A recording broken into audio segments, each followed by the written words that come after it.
জাকাত কোরআনে আছে আকিমুস সালাত অতুল জাকাত, সালাতের সাথে জাকাতের কথা, সালাদের বিছানায় তোমাকে জাকাত দিতে হবে। ও কইছে কি ওয়াতুজ জাকা, ওয়াতুজ জাকা কি আছে, ও আতুজ জাকা কইছে ওয়াতুজ জাকা। মানলাম এটা ভুল কইছে, সঠিক কইছে, যা কইছে কইছে। এরপরে কি কইলো শোনেন। আমার জিজ্ঞাসা সালাতের জাকাতটা কি? যদি কোনো মৌলবি কয় সালাতের জাকাত হচ্ছে ধান চাউল, ওর সরাইয়া দাঁত ফেলাই দেবো আমি।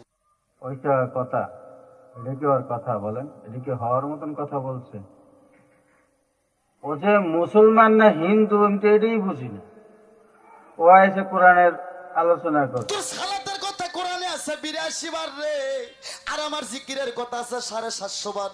প্রথম জিকিরের ঘোষণা দিয়েছে সূরা ইয়াসিন 4 মুমিন 10 আয়াতের মধ্যে রে।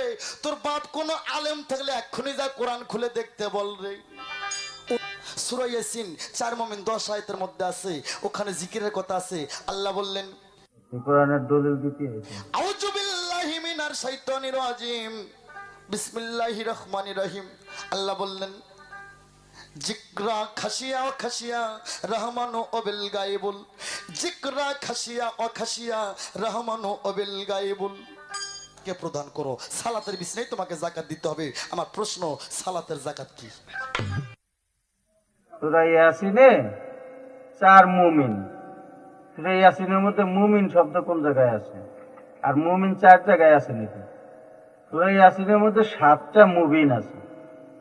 এখন ও কি মুবিনরে মুমিন আখ্যায়িত করলো? যাক করলো করলো বুঝলাম। এরপরে কি বললো? খাসিয়া খাসিয়া কি এগুলো, কি শব্দ? এ সমস্ত শব্দ কি কোনো জায়গায় আছে? আমার তো মনে হয় নাই। কোন কিতাবে আছে, কোন গ্রন্থে আছে? আমার তো মনে হয় নাই। খাসিয়া খাসিয়া কি এগুলো? এগুলো কি বললো? ইসলাম নিয়ে এভাবে কটূক্তি করা, কটাক্ষ করা, এটা শরীয়তে সম্পূর্ণ নিষেধ এবং সে শাস্তিযোগ্য অপরাধ ওরা করছে। এদেশে ওদের ঠাঁই হবে না। এদেশ থেকে কাদিয়ানীদেরকে যেমন কাফের ঘোষণা করতে হবে, এই বাউলদেরকেও বিধর্মী ঘোষণা করতে হবে। ওরা মুসলমান নাম নিয়ে বাউলগিরি করতে পারবে। আপনারা আমার কথায় একমত হলে সকলে কমেন্টে জানাবেন।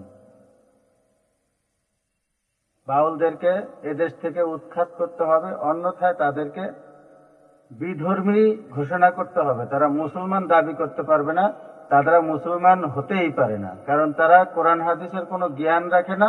তারপরে কোরআন হাদিসের বিরুদ্ধে কথা বলে, নবীকে নিয়ে কটাক্ষ করে। কোন পয়গম্বর এ পর্যন্ত কটাক্ষ করতে বাদ দেয়নি, আল্লাহকে নিয়ে ওরা কটূক্তি করতে বাদ দেয়নি। আর মৌলবী মৌলানা মৌলবীদের কথা তো ভিন্ন।